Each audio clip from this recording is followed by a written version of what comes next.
പുറത്തുനിന്ന് വണം വന്നോ? പുറത്തുനിന്ന് ഇവിടെ ഇല്ല. ഞാൻ കള്ളം പറഞ്ഞാടി. അവിടെ പോയി നോക്ക്. തുറക്ക് ലോക്ക് ഇട്ടേ.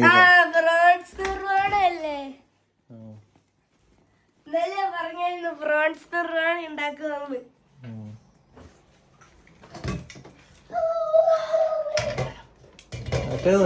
തന്നെ ഓണം കെട്ട് കറി വന്നു. ചിക്കനാണ്.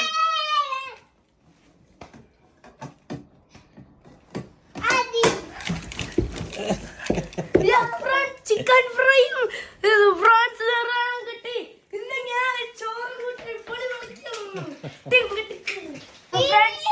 ചോറെടുക്കാം.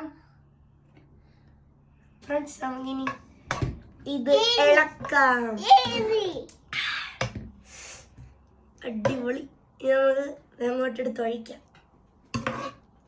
ഫ്രോൺസ് എൻ്റെ ഒരു വീക്ക്നെസ് ആണ് ഫ്രണ്ട്സ്. ഫ്രോൺസ് അടിപൊളിയാണ്. നമ്മൾ എന്തോ ഫ്രോൺസ് നിർമ്മാണം എടുത്തു. നമ്മുടെ ചിക്കൻ ഫ്രൈ എടുക്കാം. ഞാൻ കുറച്ച് ഉള്ളി എടുക്കും, കാരണം എനിക്ക് ഉള്ളി ഭയങ്കര ഇഷ്ടമാണ്. അതാണ് എൻ്റെ ഒരു രീതി. അപ്പോൾ ഇനി നമുക്ക് കുറച്ച് ചിക്കൻ എടുക്കാം. 2 പീസ് എടുക്കാം.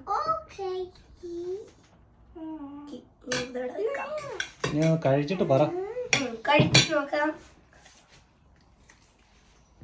ആദ്യം കൊഞ്ചെടുത്ത് മാറ്റി വെക്കണം.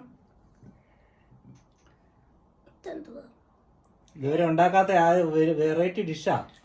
അതെ ഫ്രണ്ട്സ്, ഇതാ ഷെഫുള്ള ഉണ്ടാക്കിയ ഫിഷ് നിർവാണിയാണ്. പക്ഷെ ഞങ്ങൾ ഉണ്ടാക്കിയ പുതിയ വേറെ സാധനം കൂടെ ചേർത്തു. എന്തോ കഴിച്ചിട്ട് പറ എന്തോന്ന്.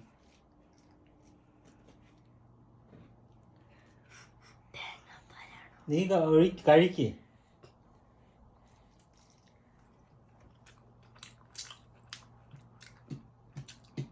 മധുരം വരുന്നു.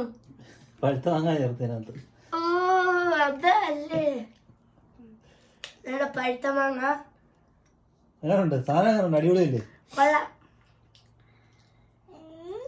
കഴിച്ചിട്ട് പറ, അഭിപ്രായം പറ. ചിക്കനും അടിപൊളിയാണ് ഫ്രണ്ട്സ്. അപ്പൊ ഫ്രണ്ട്സ്, ഞാനൊരു ബ്രൗൺ ബ്രെഡ് കഴിക്കാന്ന് വിചാരിക്കുന്നു.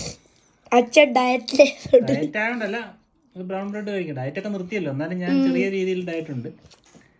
അച്ഛൻ ഇപ്പൊ കുറെ നാളെ ഫ്രണ്ട്സ് പഞ്ചസാര തിന്നിട്ട് എങ്ങനെ അച്ഛൻ തിന്നാതിരിക്കുന്നത് എനിക്ക് മനസ്സിലാവാത്തത്.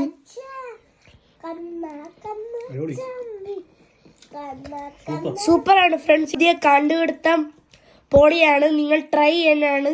അപ്പൊ ഫ്രണ്ട്സ്, പഴുത്ത മാങ്ങ കൊഞ്ച് നിർവാണം അടിപൊളി. പിള്ളേർക്ക് നല്ലതായിട്ട് ഇഷ്ടപ്പെടും.